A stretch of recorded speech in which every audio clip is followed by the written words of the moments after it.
Hey everybody, welcome to the first episode. Going to start a I'm going to start a Karl Franz campaign playing Total War Warhammer 3.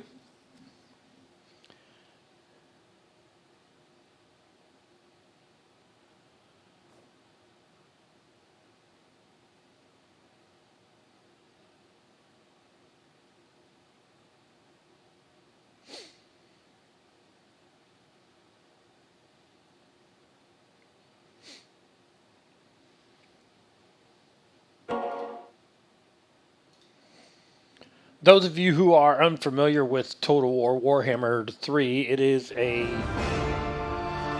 basically a fantasy version of Total War. Magic users, monsters, vampires, just a lot of different factions and stuff that you can play. The main enemy in the entire campaign is chaos. Comes in many different forms. Can come in human forms, of fate. demon forms. It reveals the secrets of the past, the present, and what may come to be. Most would think me fortunate to own such a book, but I can only use it in service to others. That is my curse.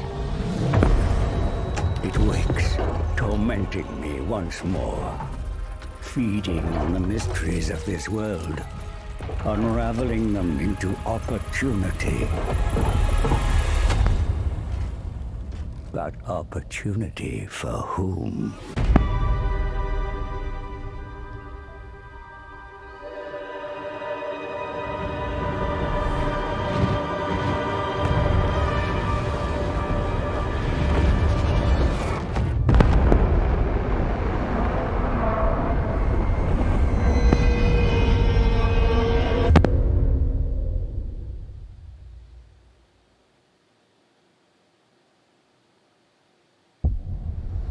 And that is the introduction to Warhammer 3. This is an amazing game. It's absolutely gorgeous.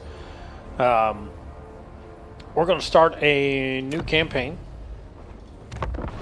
And we are going to go into Immortal Empires. This is a beta version. They're still trying to work out some of the bugs and stuff. But for the most part, she runs pretty smooth. You can choose any races. Let's just go over the races real quick. You can run as beastmen, which are kind of a cross between a human and an animal.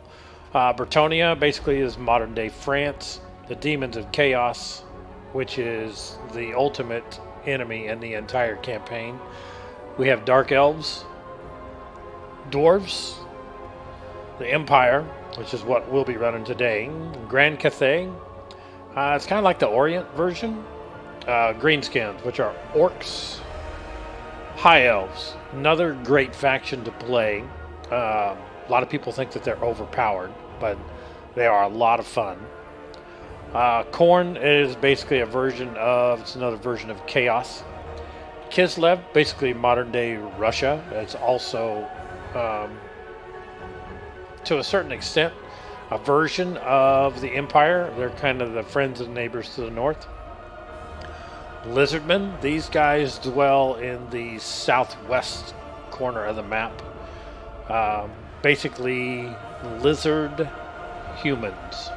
A decent faction to play. I never really have learned the ins and outs of them, but they have some pretty cool units. Norska, these guys dwell in the far north. They're basically northern, almost Viking type a race.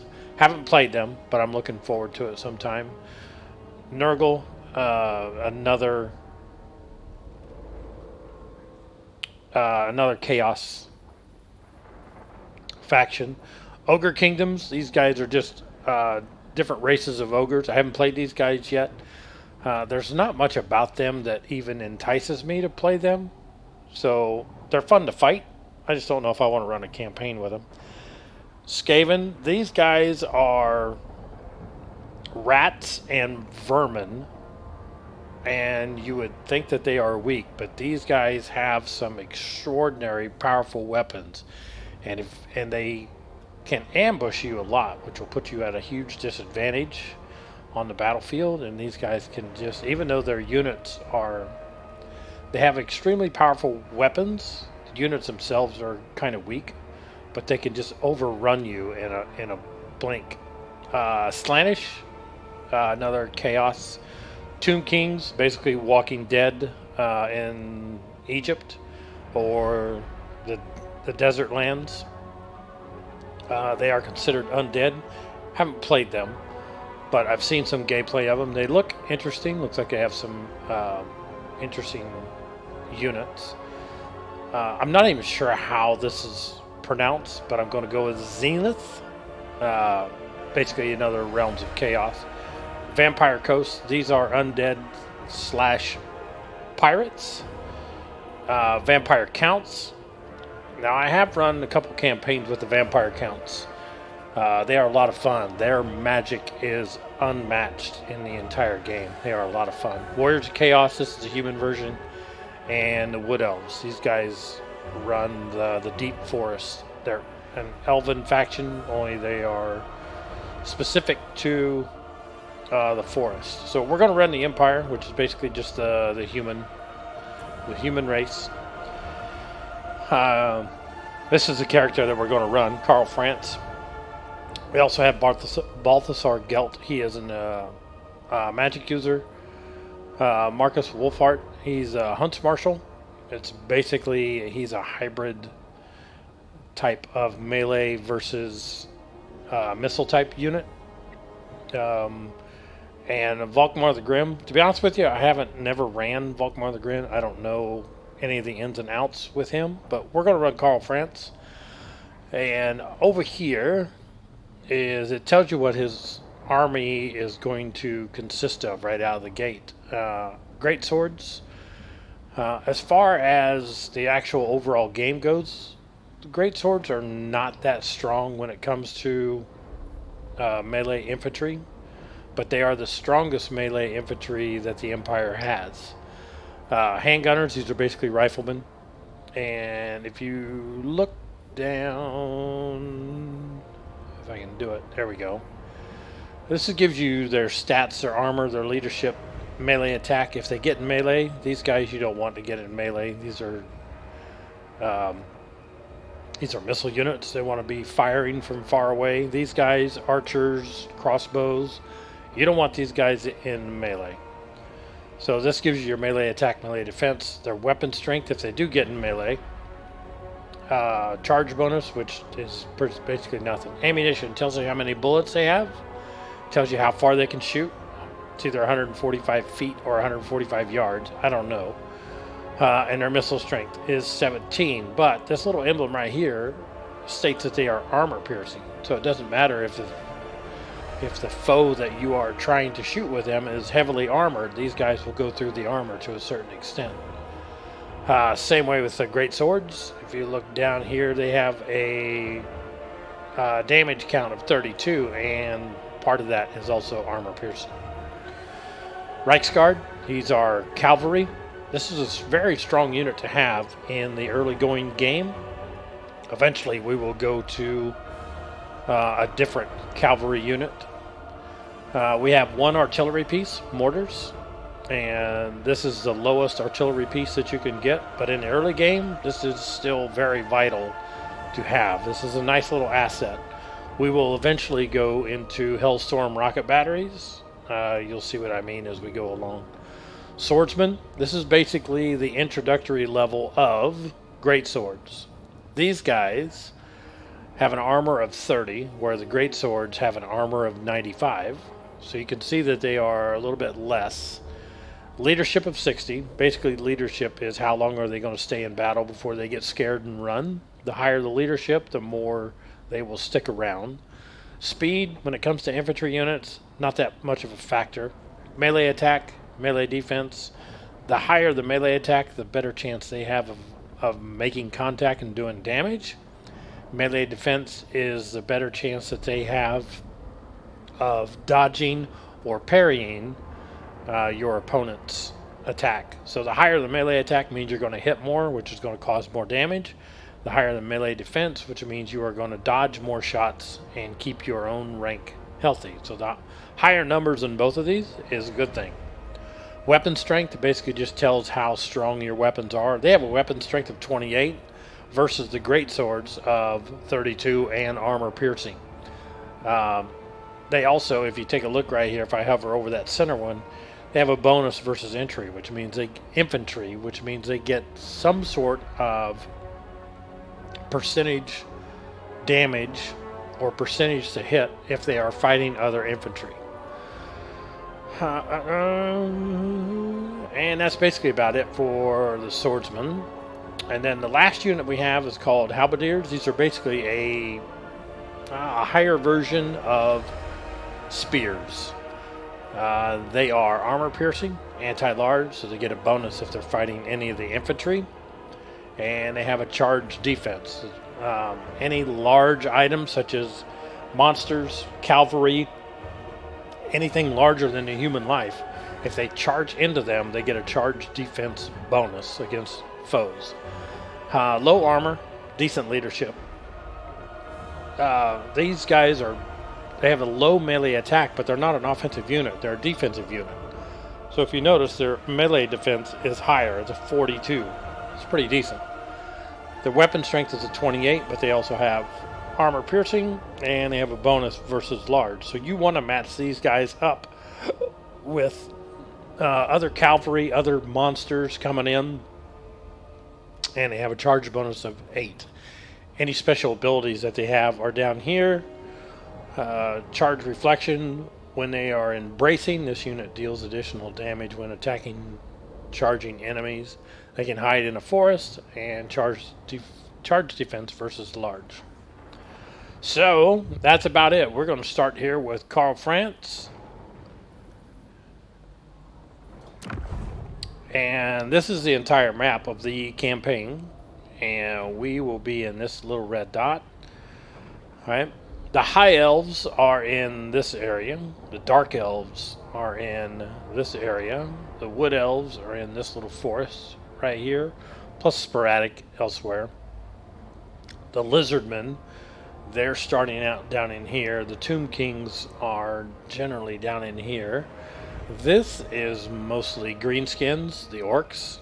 Gotta be careful. These guys can just take over a map in no time. The dwarves, if you know, these are mountain ranges, and the dwarves are typically in these mountain ranges. Skaven and high elves can start to come over here. And then the greenskins will also try and move this direction as well. So our first thing, most of our empire is sitting right in here, and then right up against the mountains is the vampires. They are going to be our first threat. So we are going to try and make friends with all of our empire factions right here, and then we're going to move towards the base of these mountains, and the vampires are going to be our number one foe. Alright? And that just gives a basic background as to the faction. Let's get this thing started.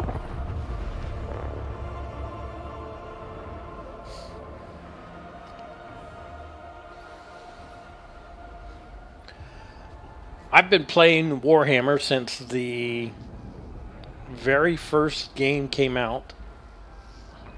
And to be honest with you, I don't know exactly what year that was. I'm going to guess 2016, 17, somewhere around there. It was a groundbreaking game when it came to Total War. Then Total War 2 came out, and it played piggyback off of Total War 1.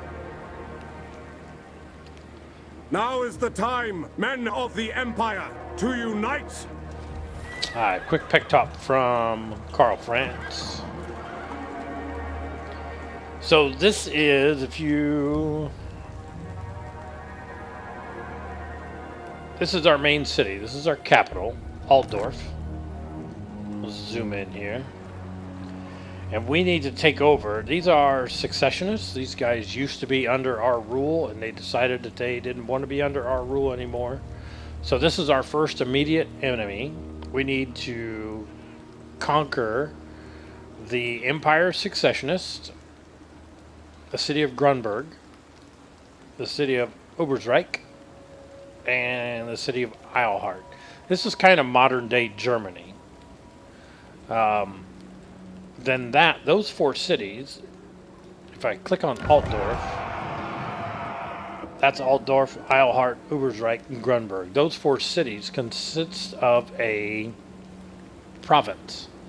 So if I get all 4 of these under my control, then I can build buildings in all 4 of these cities that will work together in unison to make my little province right here run in harmony. So that is the objective right out of the gate, is to get all 4 of these cities under control.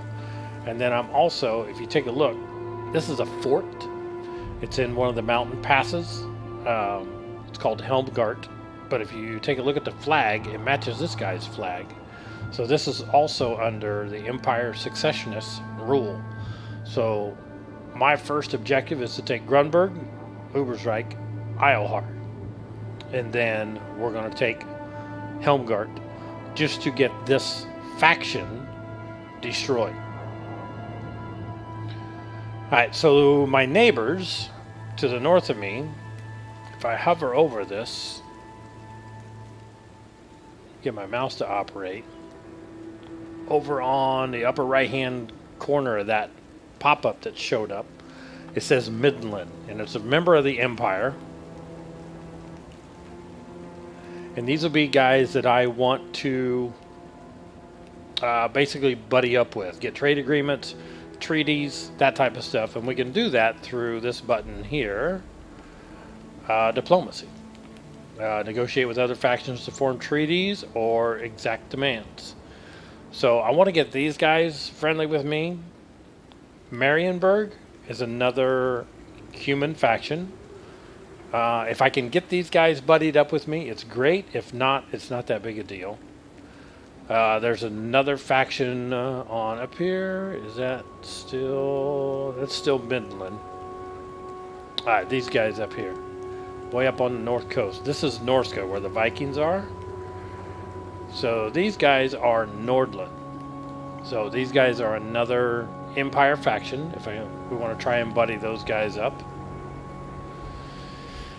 I got some factions over here. The red flag in the upper right hand corner. You see these guys are Talabekland. So I want to get friendly with them. This is Stirland. I want to get friendly with them. Averland, which is down here. These guys usually get wiped out by the vampires. So if I have time to get friendly with them, I will. Normally they don't live that long. The guys right to my south is Wisenland. For whatever reason, these guys are hard to get friendly with, but I'm going to do my best to get friendly with them ASAP. Alright, Balthasar Gelt, if you remember, he was one of the lords. He's considered a member of the Golden Order. And you can see that is a member of the Empire. He is an extremely powerful lord that I want to get onto my side. And then the red, this is von Karstein, and he is a member of the Vampire Counts. These guys as well. Tempelhof is a member of the Vampire Counts. These guys usually don't live very long.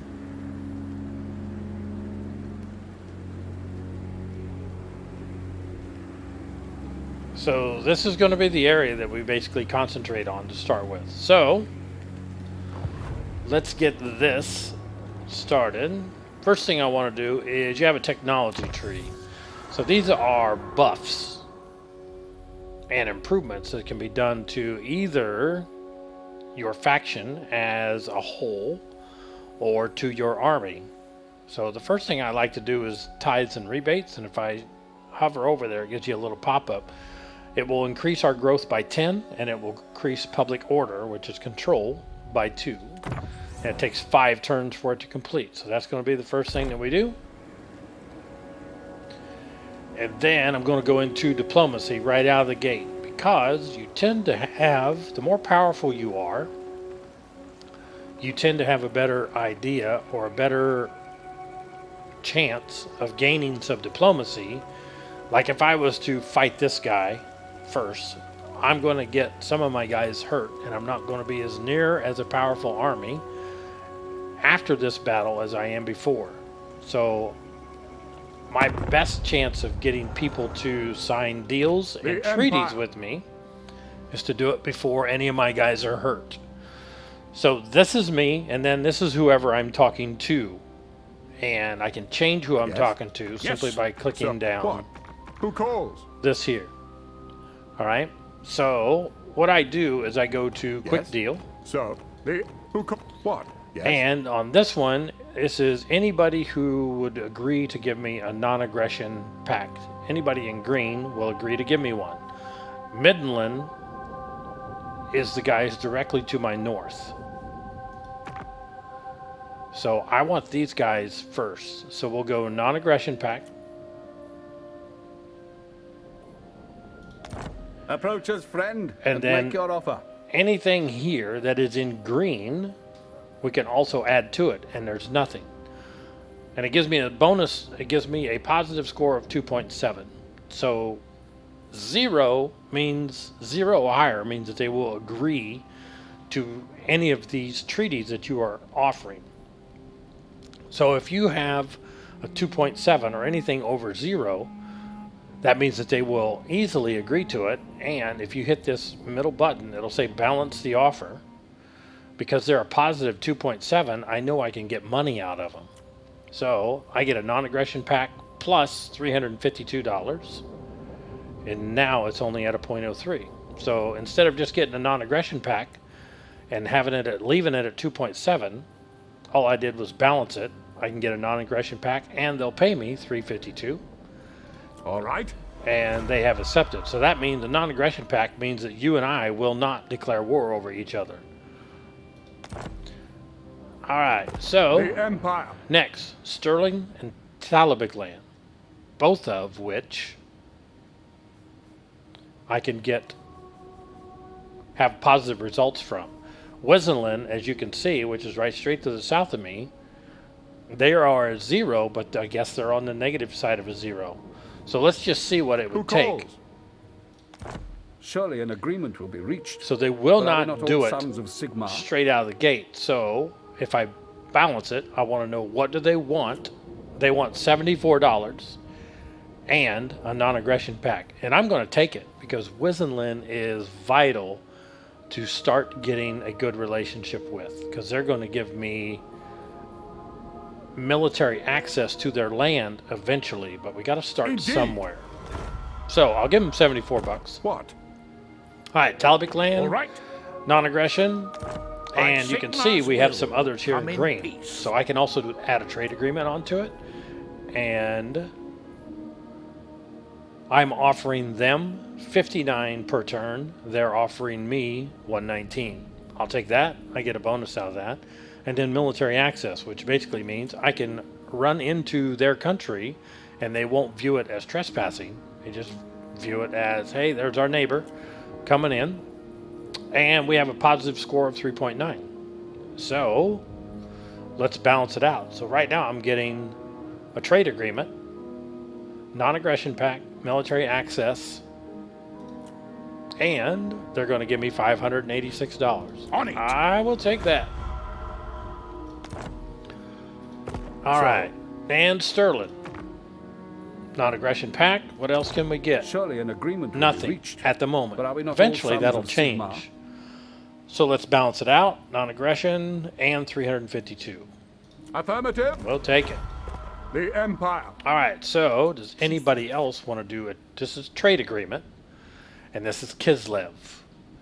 You can see right there. It'll tell you who they belong to. Tells you if they're friendly with you or not. And if they're not friendly with you, you're usually not going to get anything positive here. It's also telling you basically in order. These are the dwarves. One rug! There you go. Dwarves. He is friendly with you, but it's showing with these red arrows that his happiness with me is declining, but it doesn't tell me why necessarily. Oh, yes it does. Apparently I have some sort of treaty with the vampires, so they don't like it. But I already have a non-aggression with, right there. I already have a non-aggression with the dwarves. It comes standard in the game, I guess. So apparently I also have a non-aggression. I do. With the vampire counts. So I think I will eliminate that right out of the gate. We'll see how it does. But for now, let's get a trade agreement. Like the motherland. I can't get anything else, but I'll take this, and we each get $59 extra income per turn, just through trade rights. Mrs. Military Access. Nobody's interested in allowing me to have access to their land. This is a defensive alliance. Nobody yet. A military alliance. Nobody yet. And you can see negative 27 is the highest. So we're not even anywhere remotely close to getting any military. Mistress of Ice. Military alliance. Negative 18 is a defensive alliance. Yes. Join of a confederation. If you get strong enough and one of your other empire factions become weak enough, you can confederate them, which basically puts them, they surrender their rule and give basically everything to you, and then you just take over their land, you take over their armies, you take over their cities. So as of right now, Marienburg is the only one here, and the likelihood of success is a negative 137, so no way in hell. Peace treaties, this is anybody that you are at war with, which right now we are only at war with the Beastmen coming out of the gate. We're getting ready to go to war with the Empire Successionists, but there's no way that we will have a peace treaty offered, and there will not be a peace treaty offered with these guys either. This is only in the case that we have no choice but to declare war on somebody that we don't want to fight, and then hopefully everything cools out and I can offer them a peace treaty and hopefully we'll take it. Alright, so that's it for diplomacy. Let's get back to my homeland. Zoom this out a little bit. Alright, so that's everything done before the game even starts. So let's click on this. When I click on an army, it tells me what the army consists of. You can see it's 9 out of 20. That's how many people I can put in my army. I can run a total of 20 units, and right now I have 9. And your 20 slots includes lords. There's also heroes that you can get, which we will get one soon. And these are individual guys who have special powers or special abilities. Everything else is armies, like this great sword. If you take a look at the green bar right at the top, that is an army of 120 men. So there's 120 guys with great swords. There's 120 guys with halberdiers, 120 guys with swords, and another 120. There's 90 handgunners. There is a unit of cavalry that has 60 horses in it, and mortars has a total of 4. So what we're going to do, the nation cools. This green outline that you see when I click on the army, I am Prince and this Emperor. is how far he can move. So I can move in any direction basically to the green borders. And as you can see, this guy is inside my green border. So that is who I'm going to attack. Yes, to unite the provinces. Before I do that, I just saw something. Altdorf. It's got a little hammer version right there, which means there is a building available. Now, before I do that, let's go to the top of the screen. This is how much money I have in my treasury, or basically the bank, and this is how much money I'm going to earn every turn. So this will increase and decrease. As I build my armies, it will decrease. As I gain more cities, it will increase. This is prestige. Now, it is basically almost a form of currency that you cannot spend. It's almost like a credit rating. So the higher your prestige means that we can spend it on certain perks in the game, and we can also spend it on certain perks in the political game as well. And if we ever get to it, I will show you what this means. This is my Imperial Authority. It's on a slide bar. And if it goes to the red, it means that your electoral count fealty decreases by 1%. And this is basically just how other people of the Empire, other lords and leaders of the Empire, view you. So if they begin to view you in a negative light, then your province, anything that's under your control, your growth rate is going to drop by 5, and your income from all your building, the entire faction, is going to drop by 5%. So it's really important that we try and keep this above 0. So if we have it in the green, our electoral count fealty increases by 5% every turn, which means all the lords and leaders from the realm of the Empire will like us just a little bit more and more and more as it goes on. The growth is a +3, which means your cities will grow faster, not by a lot, only by 3 more points. And then your income from all your buildings will increase by 5%. So, and each time that we win a battle, we will earn some prestige. And then each time we will be, you'll notice as we go along here, I'll get some pop-ups in the game, and I'll have a choice to make. And during those choices, I'll have the option to do A, B, or C, and sometimes it will affect my Imperial Authority. So we will always try and choose the one that will gain my Imperial Authority if I can afford it, whichever the case, however they are trying to make me earn that. So let's get on with this. You guys are probably tired of listening to me talk now. Our first objective is we're going to take out this army. Now, I can click on this army, and it's going to tell me what he has. You got the Lord. He's got 2 swordsmen. And then because we aren't close enough to him, he's got 3 other units, but I can't tell what they are. So, Who calls? all I have to do is hover over this guy, and my cursor turns into a sword, and right-click it. Alright, now what I'm going to do here, I'm going to make a rule. If you will take a look, this is my enemy, and this is me. Down below, it's basically giving me options as to what we can do with this battle. We can retreat, which means just simply back away from the battle and we won't fight it. We can fight the battle, which means we will go to a fight screen and we'll fight the battle. Or I can auto-resolve it and the computer will take care of it. Up above here, it's giving you battle results. It gives you decisive victory for this one, which means we are going to win very easily. But what I'm going to do through this campaign, and I've never done it, we're just going to do it just to see how it works.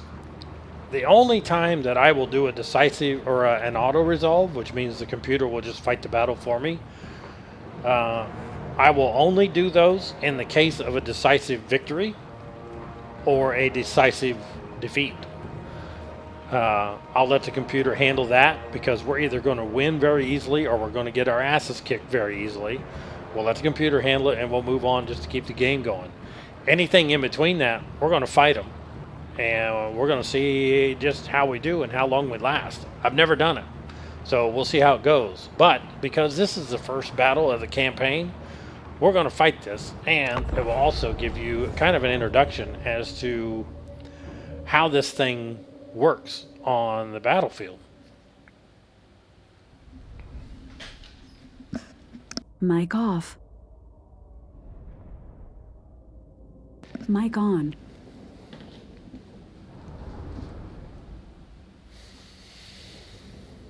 Alright, so it's going into its own screen. Takes a while to load. It's kind of giving you a preview of the map right here as to what the battlefield is going to look like. Alright, we are here, and our guys have green across the top. Now basically, the green bar across the top is the level of health that we got. It's our hit points. And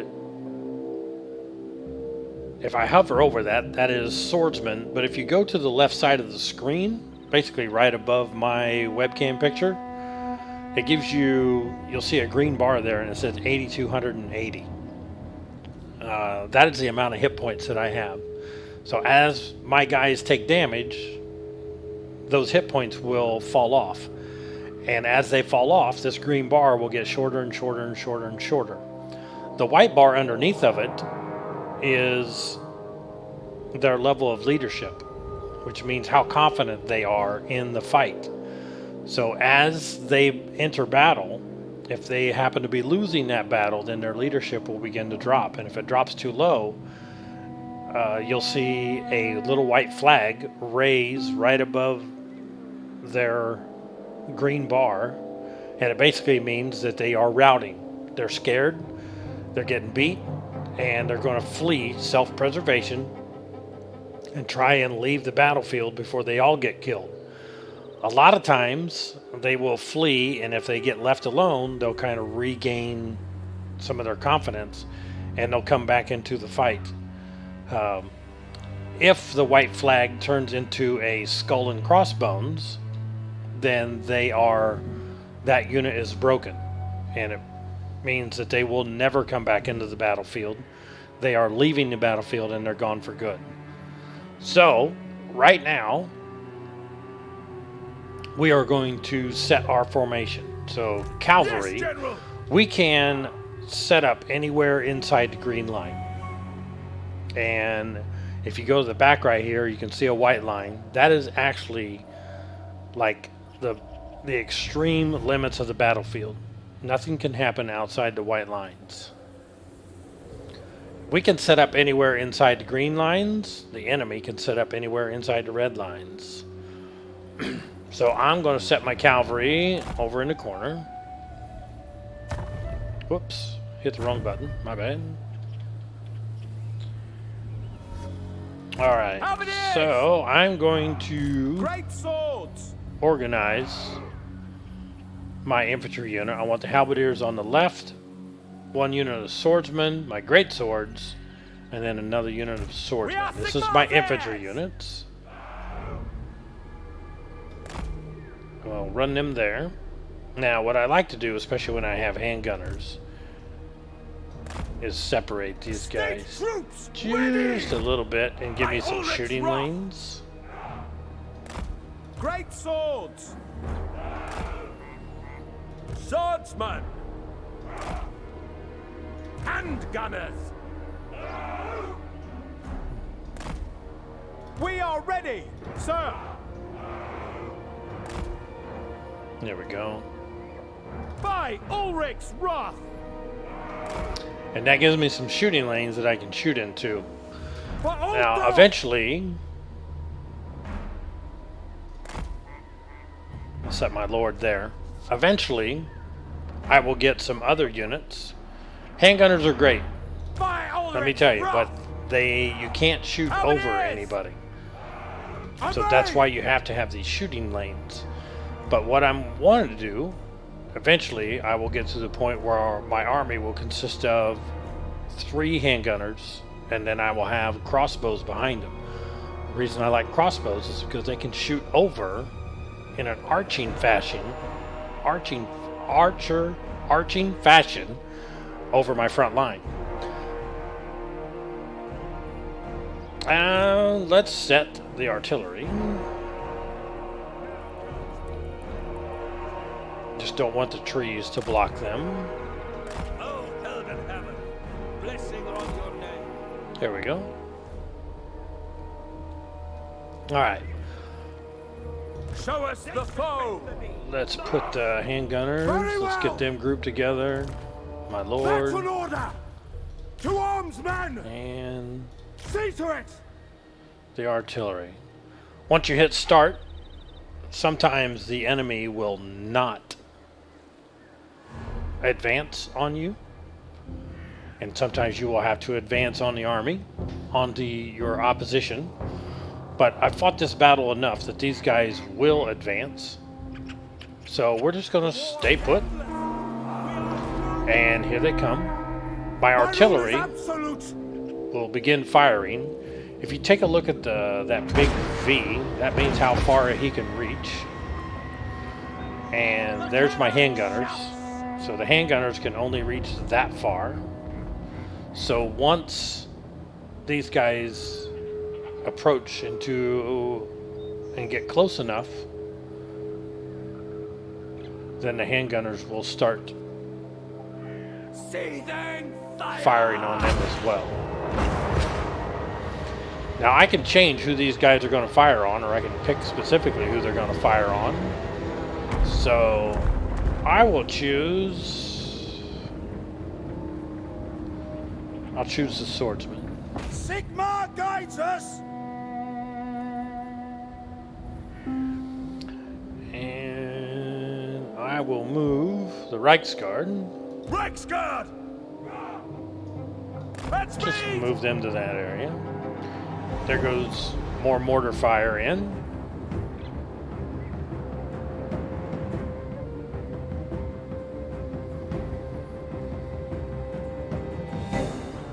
Alright. Alright, there go the handgunners, firing into them.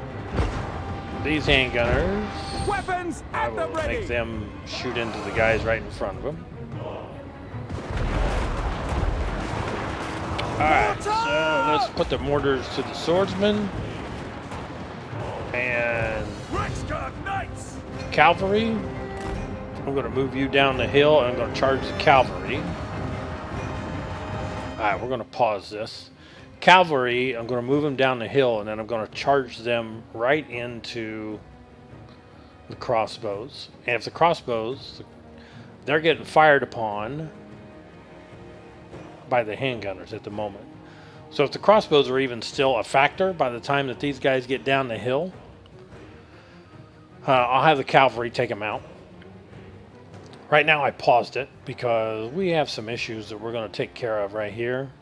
Halberdiers, click on them and then right click the unit that you want them to attack. They're going to attack there. Swordsman, attack there. This is my lord, and that is their lord. So I'm going to have him attack there. Now, he has a special ability. You see how that kind of showed up around him. What that does is if you take a look at the green writing, it gives a melee attack bonus of plus 24 and a leadership bonus of plus 8. Anybody who is inside that main circle or the secondary circle. So we're going to hit that. So now anybody that was inside that circle is going to get a melee bonus of plus 24. Alright, when these guys get close enough, I'm going to charge them into there, them into these guys. The handgunners, they're just going to keep doing what they're doing. The artillery, they're just going to keep doing what they're doing. And let's unpause this thing and go.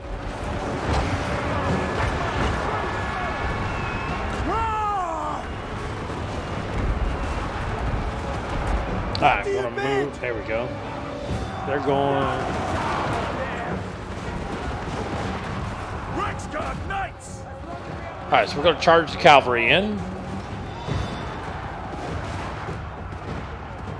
They're going to take out the crossbows. Okay. So these guys are there. These guys aren't fighting anybody. So what I'm going to do is, if I hold down the shift button, I can tell these guys to move and attack. Oops, that didn't work. That didn't work. Alright, we'll stay there. We'll just have these guys, instead of attacking over here, which is what I wanted, I'll just have them attack the side of these guys, which is basically a flank position. That will help break them. These guys will attack here, and as soon as they wipe these guys out, I'm going to have them charge right into the back here. Alright, so these guys go here.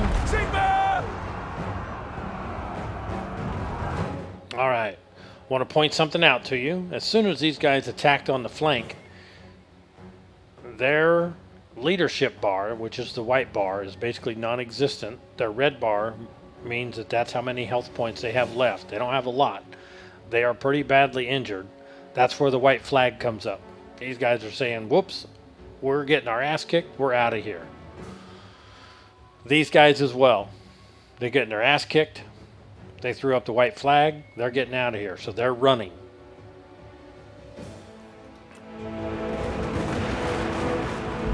The wind blows hot.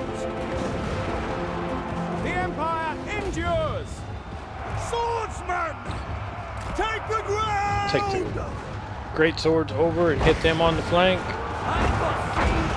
Alright, so the crossbows have routed, so now I'm going to charge them. Mortar!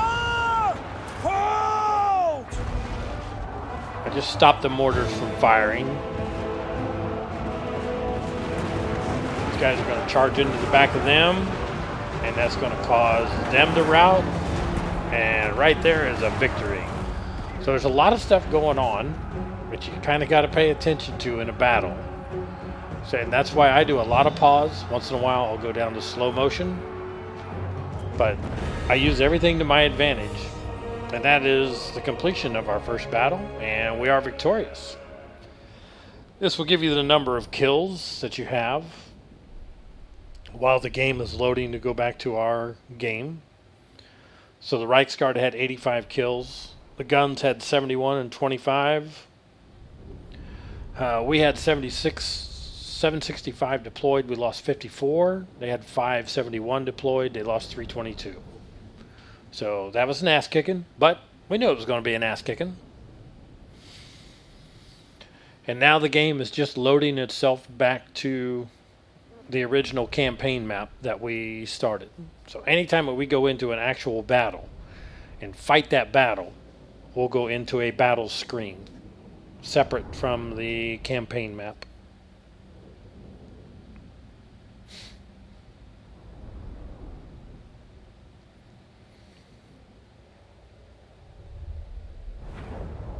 There we go.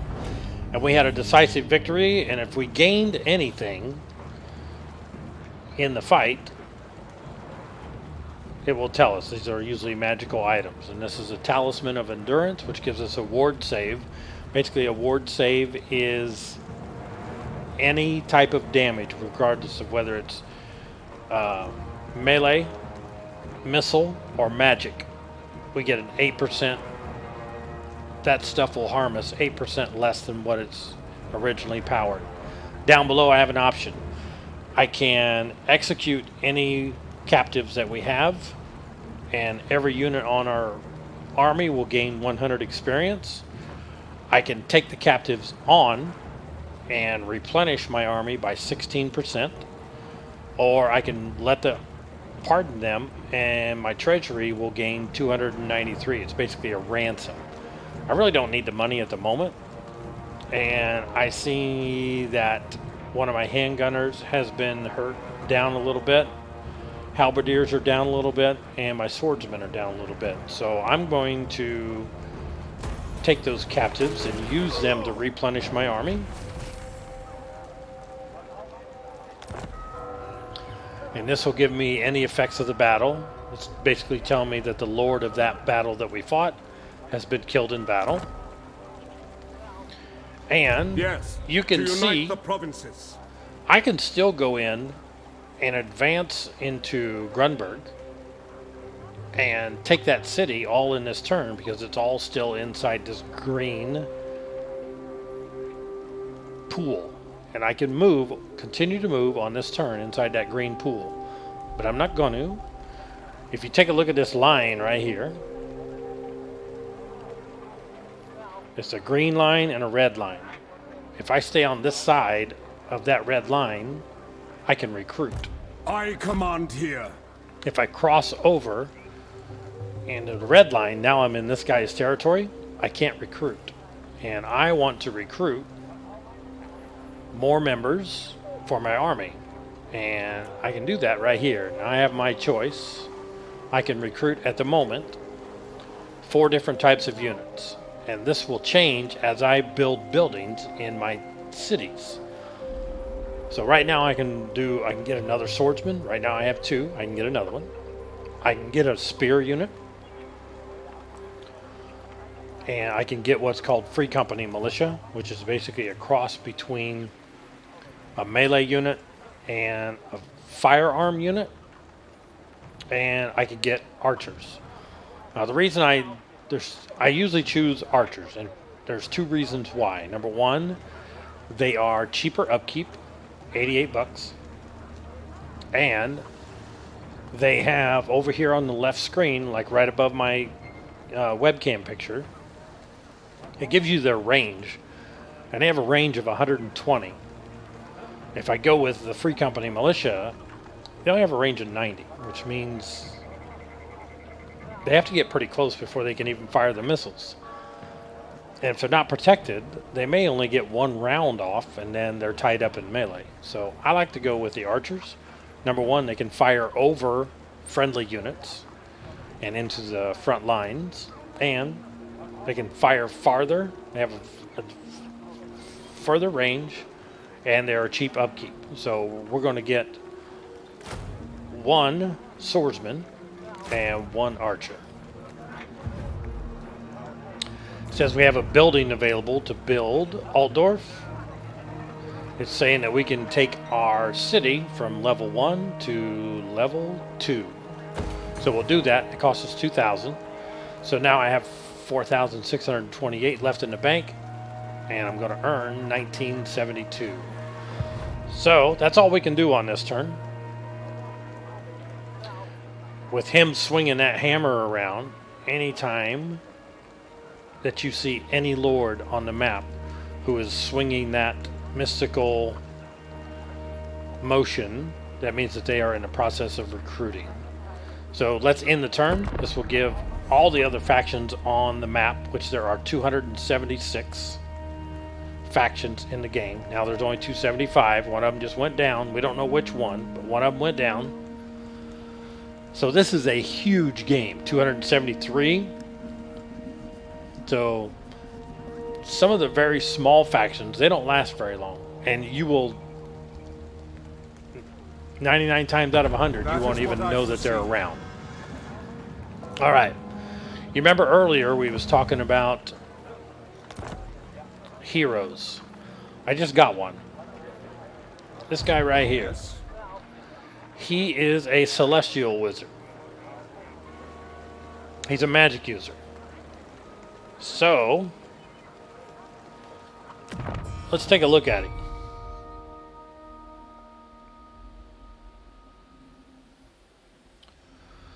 Alright, so what I don't know is what kind of magic does he have. So let's go to skills. And this is his spell browser. So these are all the spells that he will know. And it will tell you a little bit about him. The first one that we can choose, because you always got to start from the left, and then once you have one of these selected, either this one, doesn't matter, then it will open up these and you can make your selections from there. So his first one is called Harmonic Convergence. And if you look down in the bottom square of that drop up, it basically tells you what this thing does. It gives you a plus 30 armor boost. It gives you a melee defense boost of plus 24 and a melee attack of plus 24. Down below that, it tells you the range that this thing reaches. It tells you how long it lasts. It only lasts for 22 seconds, but for that 22 seconds, your unit or units that this thing was cast on, their armor will go up by 30, their melee defense will go up by 24, their melee attack will go up by 24. That's quite a lot. Once this thing is used, it will take a cooldown of 30 seconds before you can use it again. It has a miscast chance of 50%, which means it may work, it may not. As this guy grows or becomes more powerful and increases in levels, we have opportunity to make sure that those miscast percentages decrease. So he has a better chance of success. All right, so that's his first one. His second one is, this is map wide when he does this. Anytime that he casts a spell, this thing will happen. And it basically will, the enemy, their speed will drop by 25% and their melee defense will drop by 20, simply because he is casting his spell. Interesting. Very nice. Alright, next one, Wind Blast. This is a breath spell. It only lasts for 2 seconds. It will do up to 16 points of damage per second. It's in a radius of 12 meters. And you can cast it from 100 meters away. Here's another one, Curse of the Midnight Wind. This is a hex. Be cast from 200 meters away, but it's only effective in a 35-meter circle. It lasts for 25 seconds, and the hex will drop your opponent's melee attack by 24, and it will drop their armor by 30.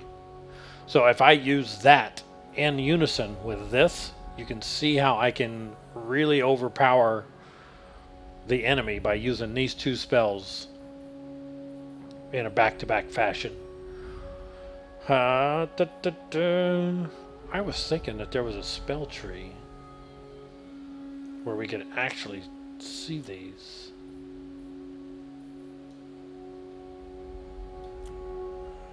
Maybe we'll find it later. Uranus Thunderbolt.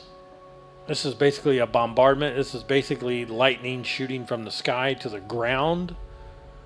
It does 672 damage.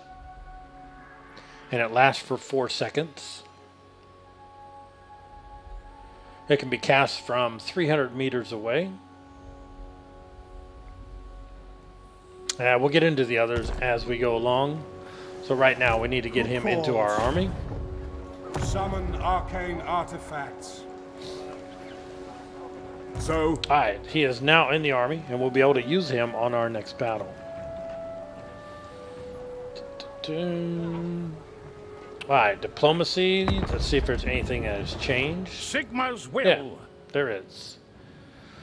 So this is dwarves. We can do a non-aggression pact with them. Yes? This is Empire that's over by Russia. They're interested in doing a non-aggression pact. All right. And Hochland. This is another Empire unit. They are usually eliminated very quickly, which is probably what they're weak. Which is probably one of the reasons why they're so interested in getting a non-aggression pact, so they can have one less enemy on the map, because these guys get eliminated pretty quick. So I am interested in the dwarves first, because I usually don't get these guys very often.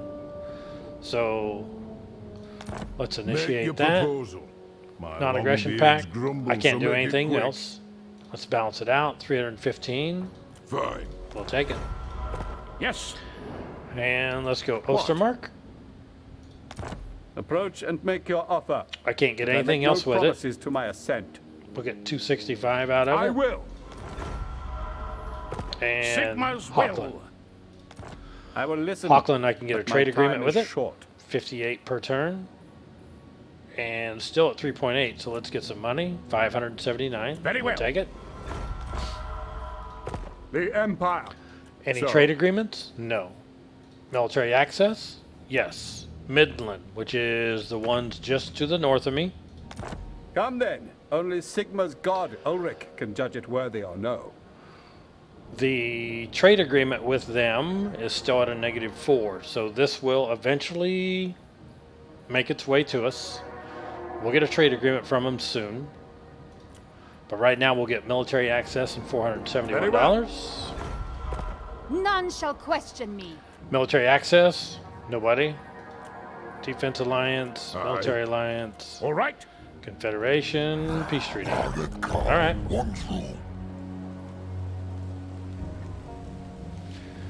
All right, so this is our army.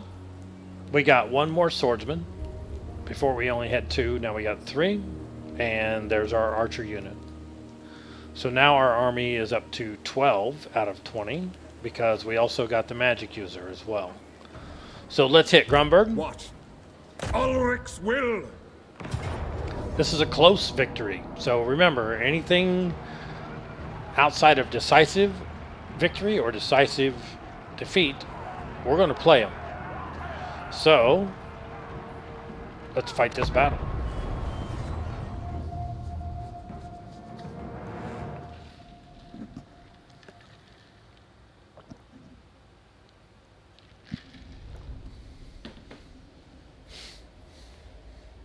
He's got 3 swordsmen, 3 spears, and a crossbow. But he's also in a city. And in a city, they can build... Oh, never mind. These guys came out of their city and are going to fight this in the open battlefield. Okay. All right. Now remember, we can deploy anywhere inside the green circle.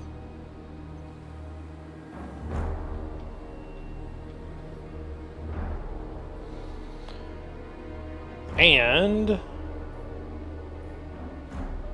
I can deploy, once I start the battle, we can deploy anywhere inside the green right now before the battle starts. Once the battle starts, I can basically go anywhere inside the white lines. And what I typically like to do is what's called corner camping. Some people don't like it. I happen to absolutely love it. Now what I basically do is I move my army basically to a corner. Now what I'm looking at here is if I come back, you can see my line of sight. That's not great. So I need to take the terrain into effect.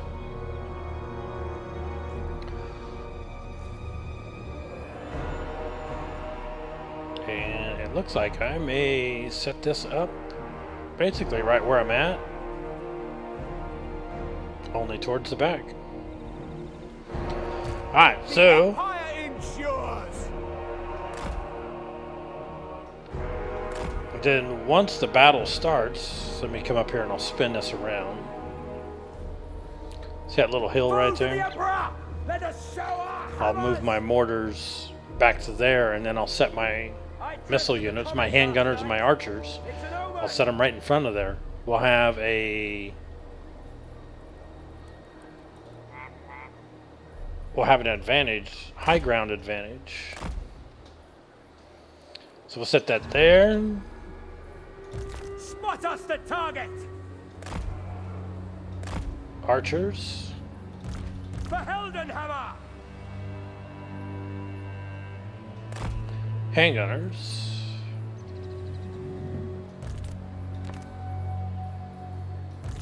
Swordsman! Halberdiers!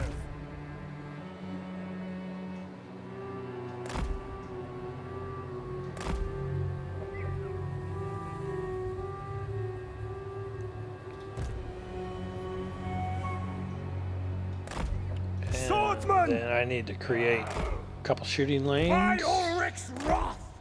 For Heldenhammer! Swordsman! Great swords!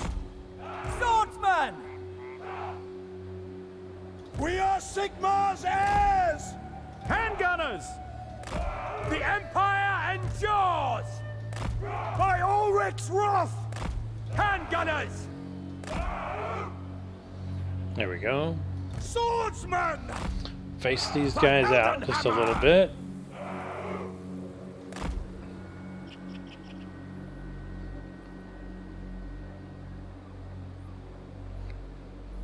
All right. So I got my cavalry. Cavalry, ready! I think I'll set them here.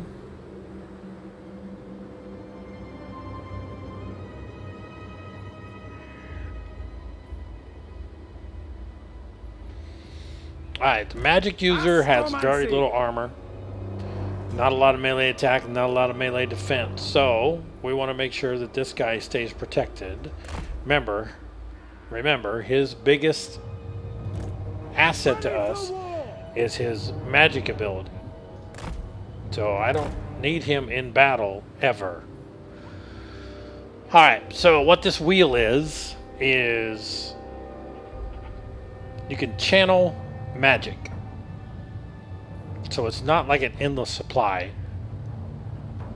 But in the beginning here, you can gamble as to, right now we only have 9 winds of magic. You can only carry 30 in the most in a battlefield, but you always have some in reserve. If you take a look at that power, it says we have 9 out of 45, and we have 45 in reserve. So that's the total magic that we have is 45. Right now there's only 9. As soon as I start the battle, that 9 will grow over time until we have 30 winds of magic. That's the most that you can carry at any time. So, and then your spells cost X amount of winds of magic to cast them. So eventually you will notice, right now we only have 45 total winds of magic. As he becomes more powerful, and depending on the terrain that we're in, our winds of magic will increase. There'll be times where we have 150 winds of magic in our reserves when he becomes more and more powerful. So as we're going to start this is our balance of power. We're the green, they're the red. You can see that we have a huge advantage on them. I don't understand why this was ever considered a close victory. This should have been decisive. We're going to start deployment. There's our 9 winds of magic. And you can tell that we have 45 in reserve, so we have 45 total. Once I start this battle, I'm going to pause it. And then I'm going to move all of my guys back to this hill. So let's start and let's pause. Highlight these guys.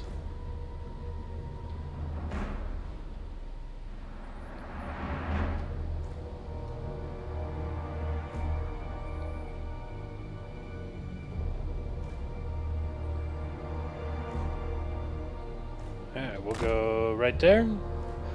Let's go. And you will see that these guys will move back. And now I'm watching these guys. Are they advancing? Or are they sitting still? And it looks like they are advancing. Looks like they're coming up on us. Once these guys get set, I'll zoom out and see what's going on.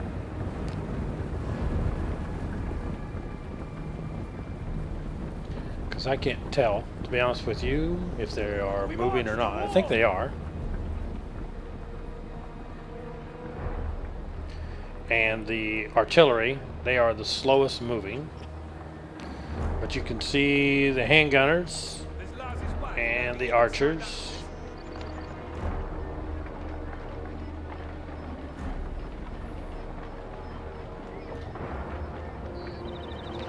Handgunners can reach to there. Archers can reach to there.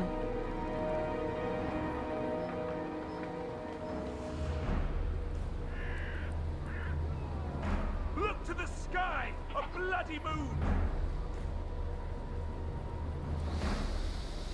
Alright, you see they're red and whites. Then you see a red, white, orange. That's a missile unit. That bottom orange bar is how much ammunition they have. So as they fire off their arrows, that orange bar will decrease. It basically gives you an idea as to We must unite! how much ammunition they have.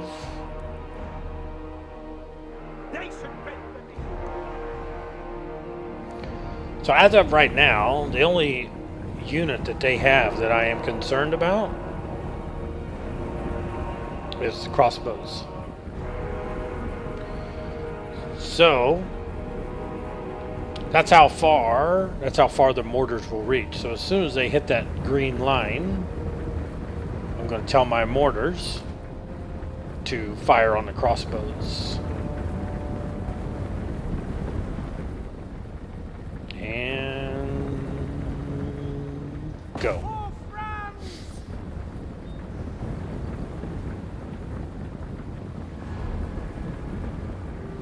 Everybody else I'm not worried about.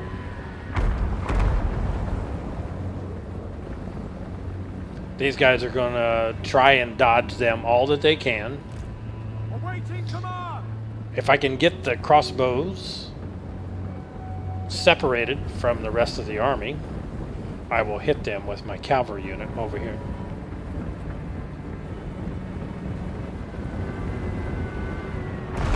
Ooh, there's a couple good hits. You can see the white line starting to go back. They're starting to wonder, should we stay here? Or should we just get out of here? It took a pretty good hit on their health as well. Alright, let's bring the cavalry over to here.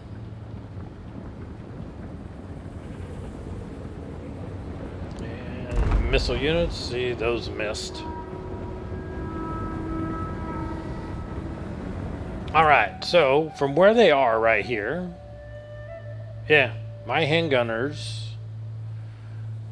are getting ready to unload onto these guys, and my archer unit, not quite yet. You can see their green swath right there. They haven't quite reached the archers, but the handgunners, they are getting ready.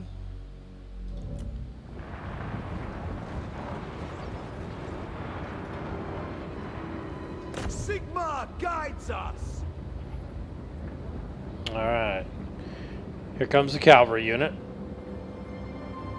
They're going to hit these, plus the mortars are going to hit them.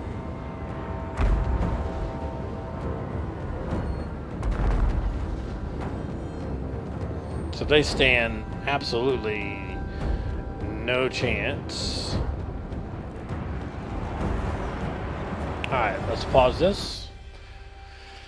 Alright, because what I want to do here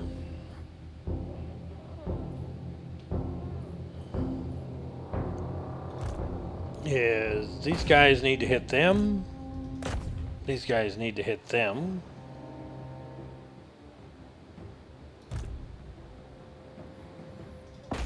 These guys hit them.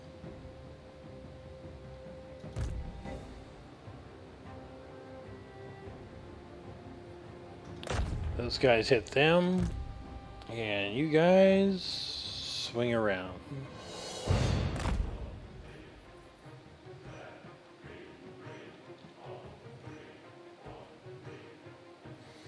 And I believe I will tell the mortars,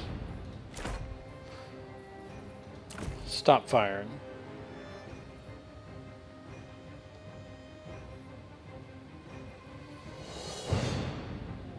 All right, so we got Karl Franz.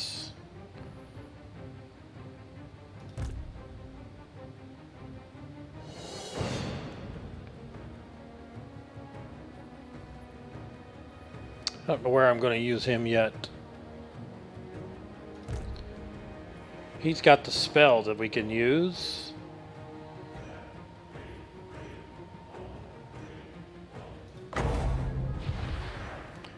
Alright, so I can only target one unit. So I will target these guys. here we go.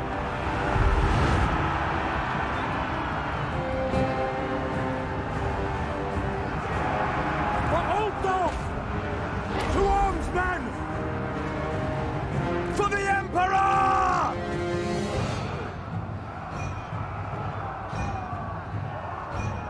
Alright, so the crossbows are going to break soon. Swordsmen! Get them! They broke. Sigma! Alright, those guys are going to charge into them, hitting them from the flanks. We're going to send the Reichsguard into these guys. Nope, let's change it. Let's send them into these guys. These guys are already wavering.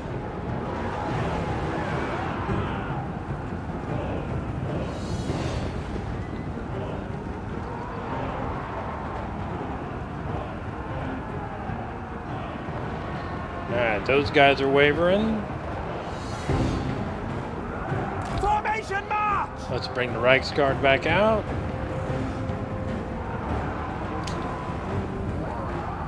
We are Sigma's heirs! Alright, and we're going to charge the Reichsguard Reichsguard knights! into these Prepare guys. for combat! When you get them from the back, these guys are pretty effective.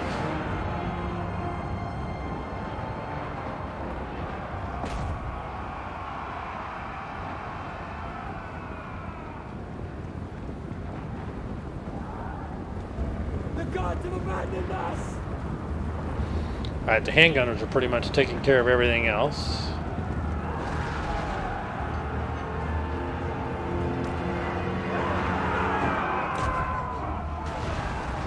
We're going to charge into the back of these guys again. Awaiting orders!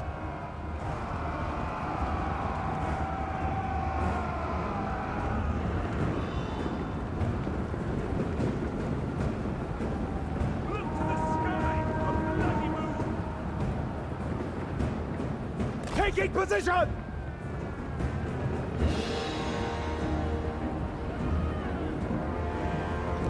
Conditions acceptable! Alright, so we got a lot of guys who are beginning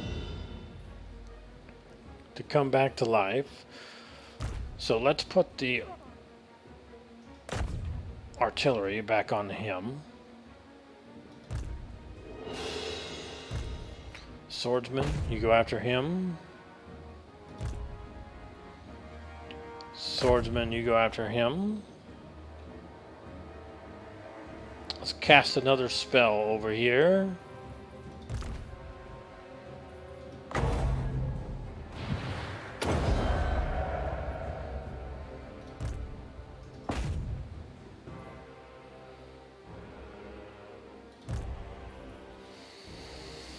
So let's have one of the handgunners. Let's go here. And another handgunner go here. Just so we don't have to worry about these two guys coming around.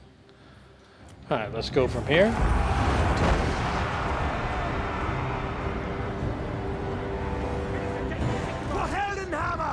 Reichsguard, get out of there.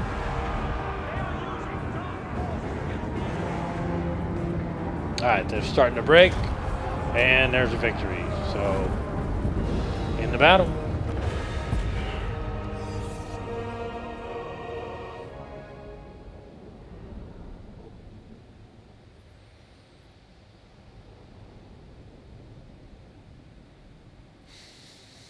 So we had 976 deployed. We lost 49. They had 810 deployed. They lost 510. This gives me my kill stats. And it looks like the Reichsguard did the most. 127. Handgunners did 76 and 83 apiece.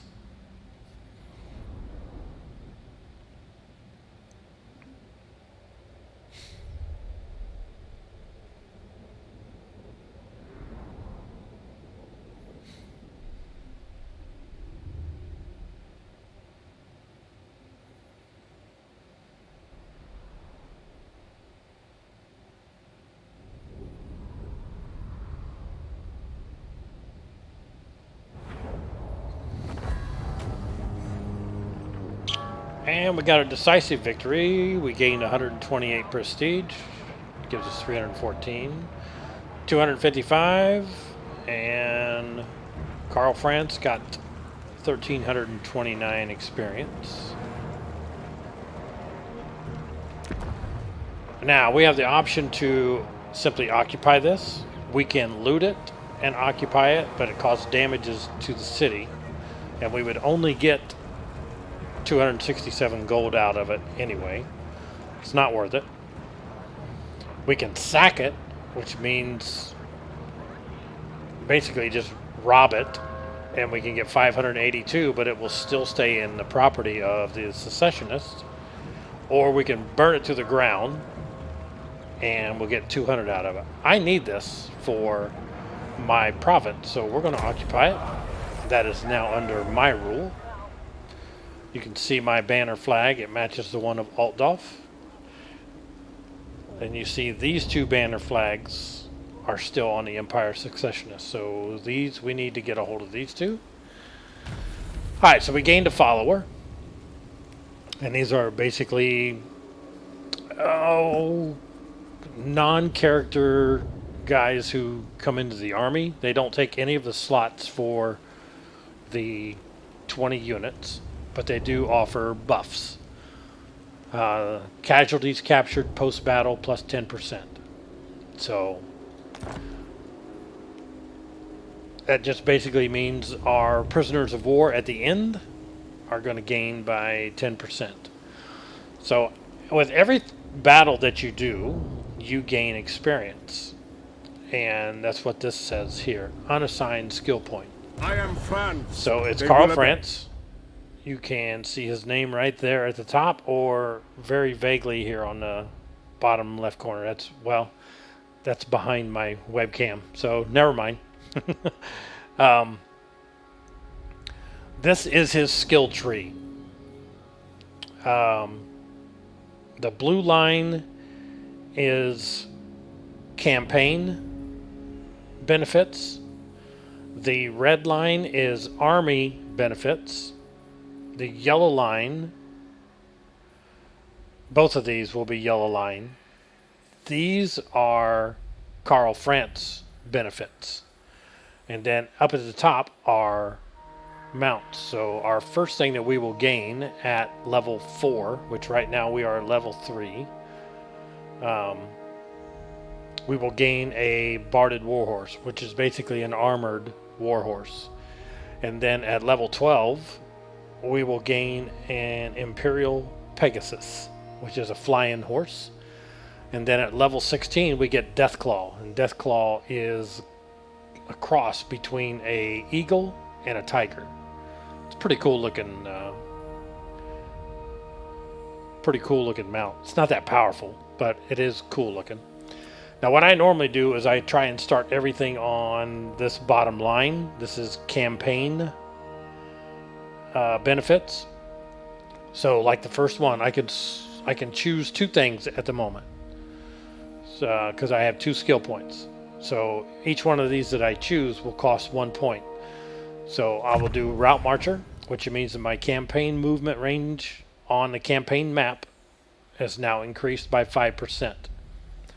And now I can choose any one of these, because as soon as I choose that one, it unlocks these 4. So this will drop corruption by 1, 2, 3. Reassuring presence. This, casualties suffer during attrition. Attrition is basically if I get into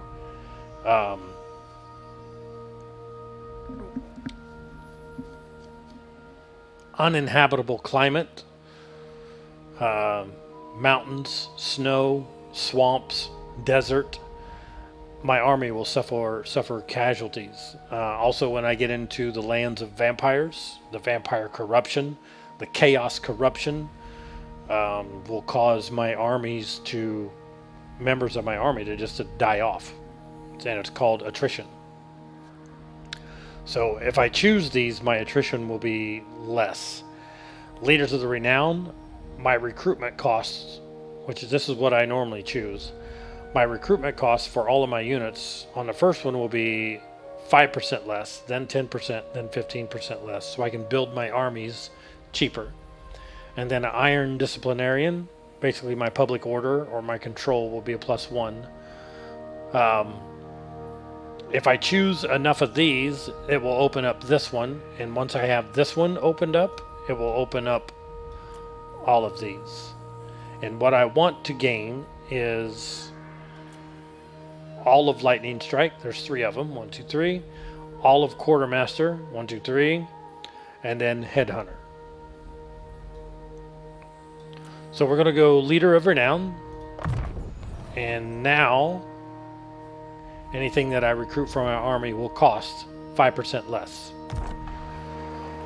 Okay, this guy. Did you gain 1? He did not. So he didn't gain a level.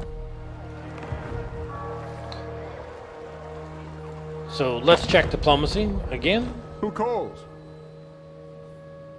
I think we have... Yes? Yeah, I think this was a waste of Queen time. of Keys. We already did diplomacy before we started that battle. Okay. So let's go ahead and end that turn. We have 314 prestige. And our Imperial Authority is still at 0. We have 8,485 in the bank, and we're going to gain 1,751. Ooh. Ready. Let's recruit. Let's get another swordsman and another archer.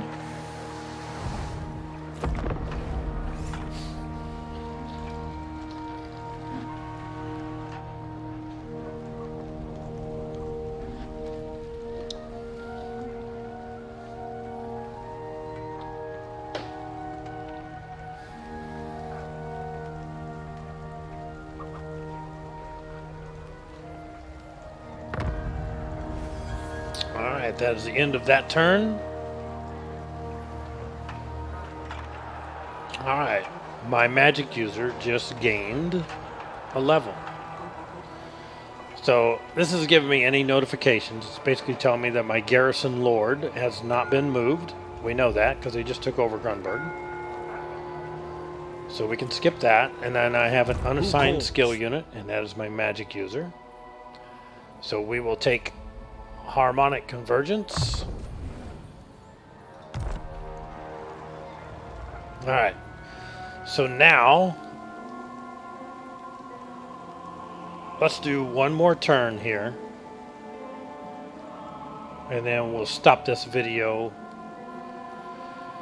And we'll put the first episode into the books. Alright. You can see by the green that I can actually get all the way over to Uberstrike in this turn. Alright, there's some things here that we can take a look at on Uberstrike. So I'll hover over this and it pulls up a banner down below of it. It tells me right now how much money the city is earning per turn. It's earning 290 per turn. It tells me what their public order is. It's at a -3, and it's losing 1 public order per turn. And then it also tells me how big their garrison is. So they have 7 units of army, whatever they are. They only have 7 units to defend the town. My army consists of 14 units.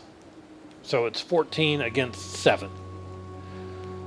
So Now. I'm going to advance. Oh, I cannot. Let me point something out to you. Because what we can do here is in the lower left corner, which I realize is behind my webcam, I can go into different modes. And if I go into March mode, it basically, if you take a look, this green line, and then I have this green line. So I have 2 green lines, borders. The first green line is if I'm in my normal stance, normal mode, I can move to That's all the farther that I can move. If I'm in march mode, which means I can march farther, but my people get tired, I can march all the way to this line. But when I'm in march mode, I cannot instigate a battle. So it's not going to do me, even though I can reach this area in march mode, I can't instigate a battle while I'm in march mode, so it doesn't do me any good. So this turn, we are only going to go to this line. Moving off. And you'll see that's where he stops. Boom. Which is fine. That's all that we can do on that turn. But now I can recruit. So what I'm interested in getting now is... So I got 4 swords, a great sword, which gives me 5 swords.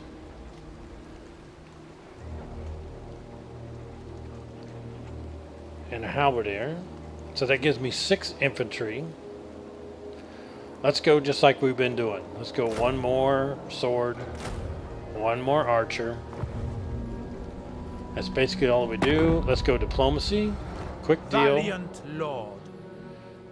Nothing that we can do in non-aggression pack.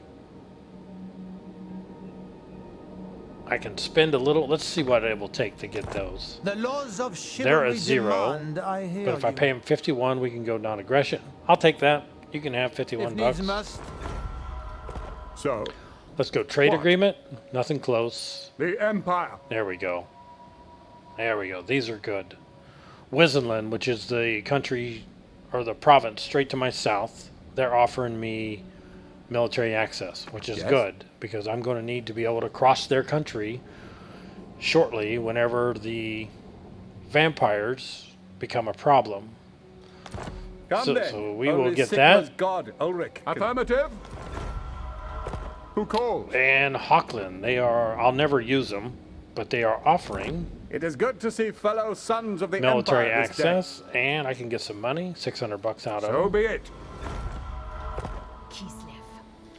Defensive alliance, nothing close. What? Military alliance, nothing close. Sigma's Confederation, nothing close. Peace treaty, nothing close. Alright. Back to my hometown. There we go.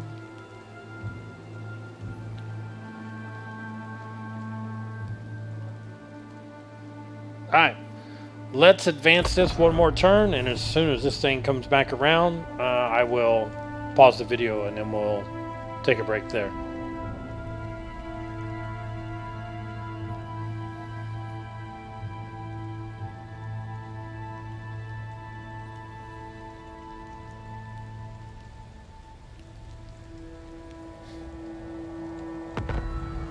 Alright, there we go. Alright, we will pause right here and I will pick you up on the next video.